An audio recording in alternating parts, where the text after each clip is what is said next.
Well, hey there team, welcome back to the channel and welcome to my overview of Preserve. So for those not across it, on this channel I do overview videos. It's where I have a look at the first 2 hours of a game. That's the Steam refund window. Steam says you can make up your mind about whether you want to keep a game or not in that time, and broadly I would agree. Generally speaking, 20 hours in, you're probably not going to change your mind about how you felt 2 hours in. So it's just broad strokes info. Keep it short and punchy, around 10 minutes, and then you can make up your mind on your own. So, Preserve. I have a fascination with these sort of terraforming, conservationalist type games, which kind of can run in contrast to the fact that, you know, I'm a mad industrialist, capitalist, corporatist. I kind of love watching man build wonders of the world and just come up with just modern human ingenuity. I suppose two things can be the same. So as much as I like making factories in Factorio that blast out black smoke, I forever enjoy games that do things like terraforming, say Mars, that sort of stuff. But even this sort of thing about building biomes and looking after creatures and nature. And this is really lovely as a sort of tile placement puzzle type game. It treads this interesting line where there are sort of two camps that I feel are attracted to these kind of games, and one are more, you know, that use the insufferable modern dogshit term cozy gamers, right? Just casual gamers that want to meander and, you know, they're more inclined to a creative play space as opposed to sort of an objective-driven challenge type game. And that would be the other camp, and that's the one I sit in. I sit in the one where I like goals and rules and difficulty and drive. So some of these games can be all over the place. Like Door for Romantic was okay, didn't quite hold me enough. This does very well at keeping you engaged with the mechanics. And it is early access, but I also wonder like what sort of longevity it has. Like you know, not to withhold it, but I enjoyed every second of my 2 hours that I spent with this. I had a shit-eating grin on my face the whole time. I loved the art design, the music, and the challenge. It was great fun, but I also felt that at the end of that 2 hours, I kind of saw what was going on. I've kind of pushed a lot of the challenge out, and at this point, we're just getting to a point where you're just going to do longer and larger runs. There could be some other mechanics hidden away, but I don't think there are. And again, to bang my drum about early access, which I feel I have to do with every early access release, I feel like they might have shot themselves in the foot releasing in this format anyway.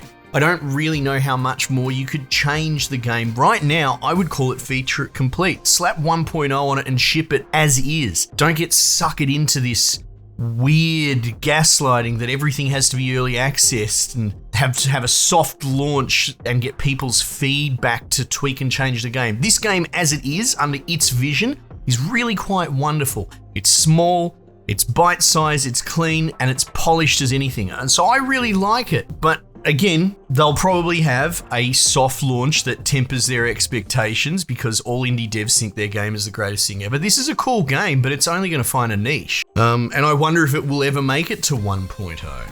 So yeah, as is, it's really quite cool. It also lives in a world where something like Reyes 2 exists. Now, Reyes 2 I've put dozens and dozens of hours into. And going back to my example of the more casual versus the more driven mentality, Reyes 2 is the king. I've put so much time into that and it just engages your brain, and that's really tricky and challenging and fun. And while there was a challenge and a curve to this game, I kind of conquered it pretty quickly. Anyway, obviously I've got a few frustrations. It's never great when you see a cool game can't get out of its own way. So this should be 1.0. It should be, you know, wrap the box, ship it, done, and move on to your next project. This is a good project, so I don't know why they're in early access or what they're really planning to do. At its core, you have like a little play space and you're generating, I think it's called harmony points, but essentially every time you place tiles and interact with the map, you generate these points, and then they'll hit a threshold, which will essentially alternately give you more play space. You know, you can place more ground in these sort of blocks, these big, large hex allotments, and also more cards to place on tiles. And the cards are pretty much biomes or animals. And each of these tile sets come in sort of 3 flavors, and they have their own unique nature to them. You've got like, I suppose you could just call normal wilderness, savanna type stuffs, and then underwater.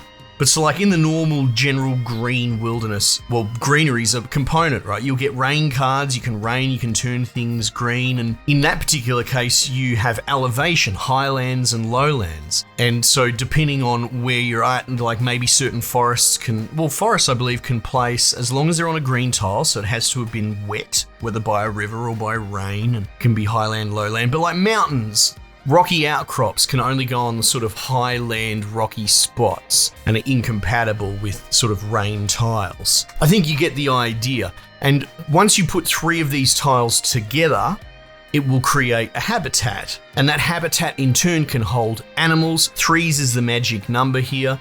So you can put an animal, and the animal will have a little designation next to its name showing you what habitat it can go into. Again, very clean, very readable and understandable, and much like sort of a poker hand, you're trying to get 3 of a kind. So if you want to get 3 bloody eagles all in the same range, you'd want to make a habitat that can hold 3 of them. So while having 3 tiles together to create an initial habitat will unlock a slot for 1 animal, expanding that to 6 will unlock another slot, and expanding that again to 12 will give you the full slot. So essentially you're trying to make 12 square habitats to fit 3 animals of a kind. However, you can go beyond that and you can have 3 different unique animals, and that's probably the biggest wrinkle to changing it up. So you've got different animals that will go into different habitats, and you're looking at what you've got available. Okay, maybe I've only got 2 elephants, so I'm not going to be able to get 3 of a kind.